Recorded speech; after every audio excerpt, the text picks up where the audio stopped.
अध्याय हिरण्यकशिपु की तपस्या और वर प्राप्ति। नारद जी ने कहा, युधिष्ठिर, अब हिरण्यकशिपु ने यह विचार किया कि मैं अजय, अजर, अमर और संसार का एक छत्र सम्राट बन जाऊं, जिससे कोई मेरे सामने खड़ा तक न हो सके। इसके लिए वह मंदराचल की एक घाटी में जाकर अत्यंत दारुण तपस्या करने लगा। वहां हाथ ऊपर उठाकर आकाश की ओर देखता हुआ वह पैर के अंगूठे के बल पृथ्वी पर खड़ा हो गया। उसकी जटाएं ऐसी चमक रही थीं जैसे प्रलय काल के सूर्य की किरणें।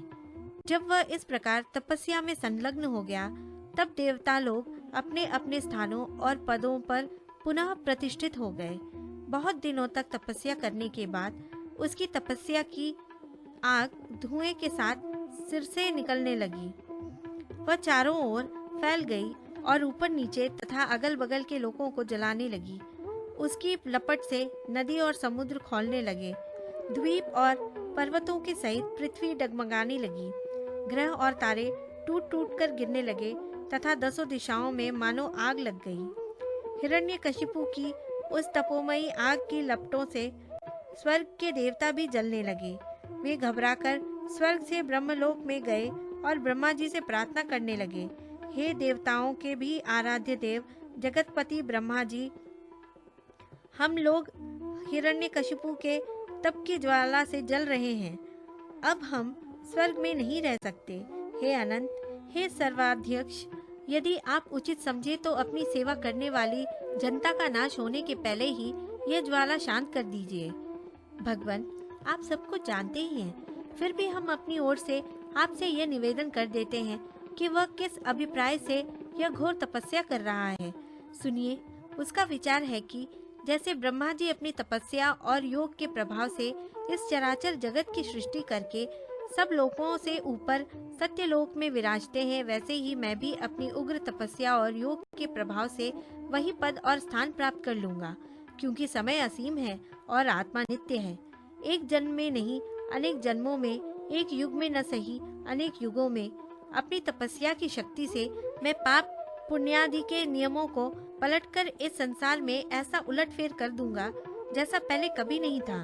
वैष्णववादी पदों में तो रखा ही क्या है, क्योंकि कल्प के अंत में उन्हें भी काल के गाल में चला जाना पड़ता है। हमने सुना है कि ऐसा हट करके ही वह घोर तपस्या में जुटा हुआ है।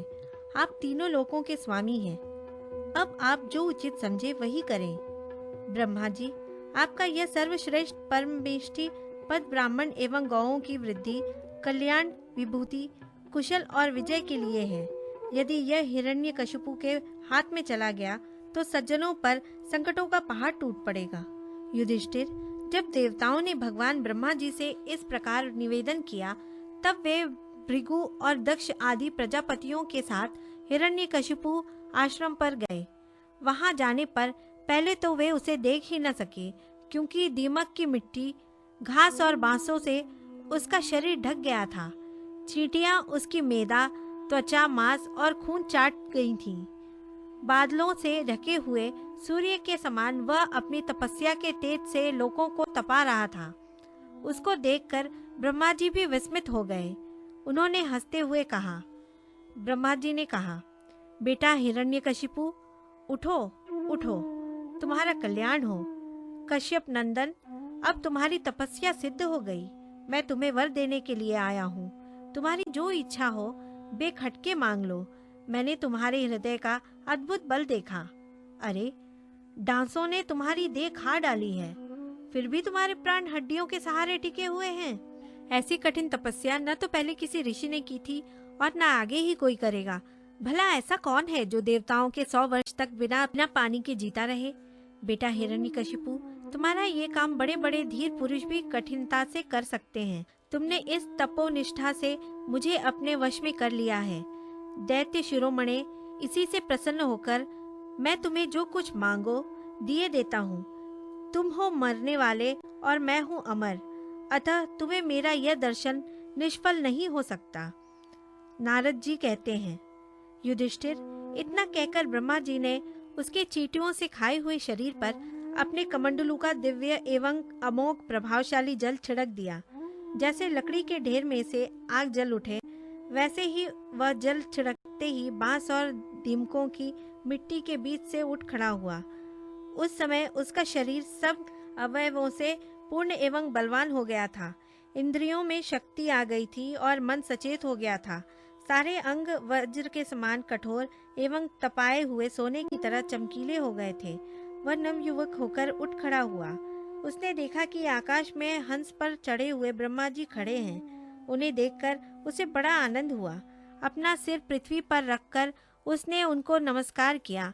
फिर अंजलि बांधकर नम्र भाव से खड़ा हुआ और बड़े प्रेम से अपने निर्निमेष नयनों से उन्हें देखता हुआ गदगद वाणी से स्तुति करने लगा।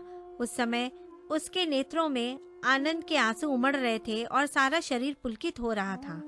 हिरण्यकशिपु ने कहा, कल्प के अंत में यह सारी सृष्टि काल के द्वारा प्रेरित तमोगुण से घने अंधकार से ढक गई थी। उस समय स्वयं प्रकाश स्वरूप आपने अपने तेज से पुनः इसे प्रकट किया। आप ही अपने त्रिगुणमय रूप से इसकी रचना, रक्षा और संहार करते हैं। आप रजोगुण, सत्वगुण और तमोगुण के आश्रय हैं। आप ही सबसे परे और महान हैं। आपको मैं नमस्कार करता हूँ। आप ही जगत के मूल कारण हैं। ज्ञान और विज्ञान आपकी मूर्ति हैं।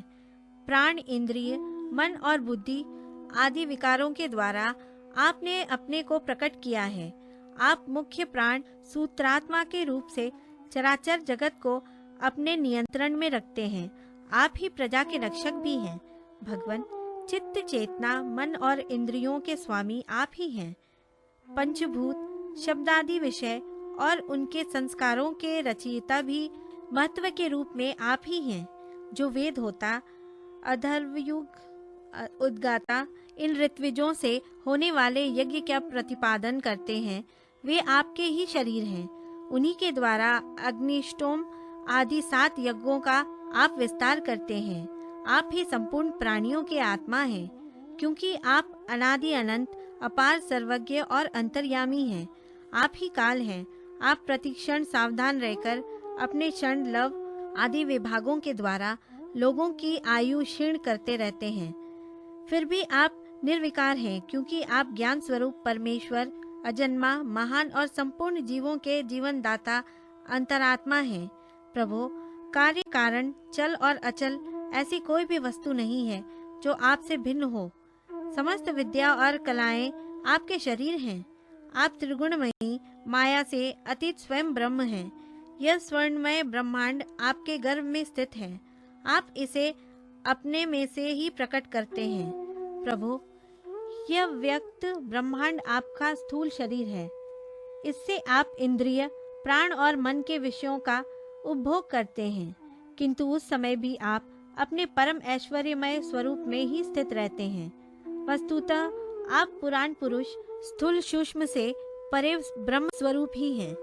आप अपने अनंत और अव्यक्त स्वरूप से सारे जगत में व्याप्त हैं। चेतन और अचेतन दोनों ही आपकी शक्तियां हैं। भगवान, मैं आपको नमस्कार करता हूँ। प्रभु, आप समस्त वरदाताओं में श्रेष्ठ हैं। यदि आप मुझे अभिष्ट वर देना चाहते हैं तो ऐसा वर दीजिए कि आपके बनाए हुए किसी भी प्राणी से, चाहे वो मनुष्य हो या पशु, प्राणी हो या अप्राणी, देवता हो या दैत्य अथवा नागादि, किसी से भी मेरी मृत्यु न हो। भीतर बाहर, दिन में, रात्रि में आपके बनाए प्राणियों के अतिरिक्त और भी किसी जीव से, अस्त्र शस्त्र से, पृथ्वी या आकाश में कहीं भी मेरी मृत्यु न हो। युद्ध में कोई मेरा सामना न कर सके। मैं समस्त प्राणियों का एक क्षत्र सम्राट हूँ। इंद्रादि समस्त लोकपालों में जैसी आपकी महिमा है, वैसी ही मेरी भी हो। तपस्वियों और योगियों को जो अक्षय ऐश्वर्य प्राप्त है, वह मुझे भी दीजिए।